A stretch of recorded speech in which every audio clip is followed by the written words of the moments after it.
বেড়াচ্ছে, গা ভাসিয়ে বেড়াচ্ছে, বোঝা যাচ্ছে সবাই শরীরে একখান তেল তেল ভাব, পকেটের অবস্থা করি ভালো।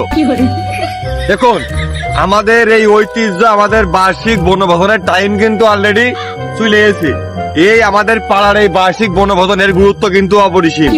আমরা এই বনভোজনে যাই বলে যারা যাইতে পারে না তারা ভাবে আমরা বিভিন্ন জায়গায় ঘুরতে যাই, কি হাতির দাঁত না দেখে আসি, কিন্তু আমরা যাই আসলে না খেয়ে থাকি, না ঘুমিয়ে থাকি বিভিন্ন তাপজলা, কিন্তু তারপরেও এটা কিন্তু আমাদের একটা ঐতিহ্য। বার্ষিক বনভোজনের গুরুত্ব আমাদের অপরিসীম। এই বনভোজনে যদি আমরা না যাই তাহলে বিশ্ব বাজারে পর্যটকদের অবস্থা খুব খারাপ হতে পারে। এই পর্যটন সামগ্রীর যে ব্যবস্থাপনা সেটা পিছিয়ে যেতে পারে এবং বিশ্ব অর্থনীতিতে বিরাট একটা প্রভাব পড়তে পারে। সুতরাং আমাদের কিন্তু এই বার্ষিক বনভোজনের গুরুত্ব অপরিসীম।